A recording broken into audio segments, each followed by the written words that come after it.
Pope Francis has asked Roman Catholics to pray for his predecessor, the Pope Emeritus Benedict, who he said was very ill. Francis made the surprise appeal at the end of his general audience at the Vatican. The Vatican has confirmed in the last few minutes that Pope Francis has visited him on Wednesday morning. That was right after that general audience. Benedict XVI is now 95 and his health has been deteriorating. Born in Germany, he became Pope in 2005 before stepping down in 2013 after nearly 8 years. He cited a lack of strength of mind and body due to his age. He became the first Pope in some 600 years to resign, which was quite a moment. Let's discuss all of this with senior correspondent for the Catholic News Agency, Hannah Brockhouse, who joins us now live from Rome. Hannah, we seem to be getting little bits of information every few hours or so. What is the latest that you understand at how Pope Benedict is?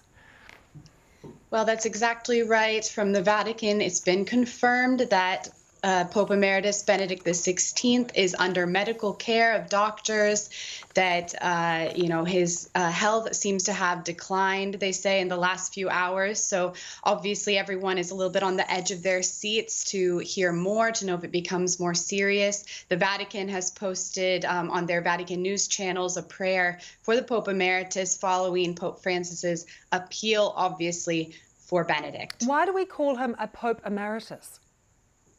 Well, because he resigned at the time of that, that is kind of what people started to call him. In the Catholic Church, we have the concept of a bishop emeritus. So when a bishop retires, when he resigns, he becomes the bishop emeritus.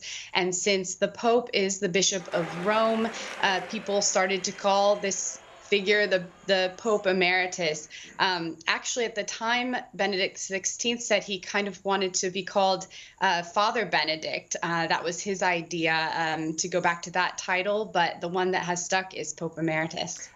Hannah, was that an unusual or an unprecedented situation when he did resign, to see these two men in white coexisting within the tiny city of the Vatican? Oh, absolutely. Obviously, as you said, it's been over 600 years since a pope has stepped down, has resigned. So it was a novel situation to have, as some people called it, two popes. And I think you see that Benedict XVI, the way that he embraced that role is how Pope Francis has described him, as someone who is there silently supporting the church. There hasn't been a lot of public news from him during the course of these now 9 years, almost 10 years that he has resigned. Occasional news, occasional messages, but that he has been silently praying for the church kind of from behind the scenes. He has written a lot, though, 60 books in his lifetime. He's given the odd interview as well.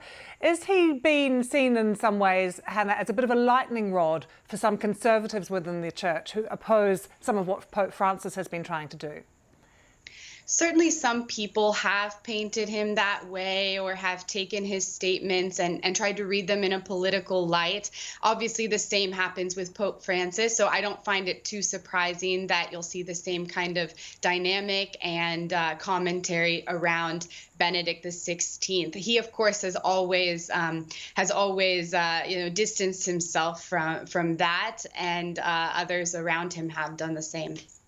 Hannah, thank you so much for joining us as we hear that Pope Francis has been to see Benedict and asked Catholics to pray for him because he is very unwell.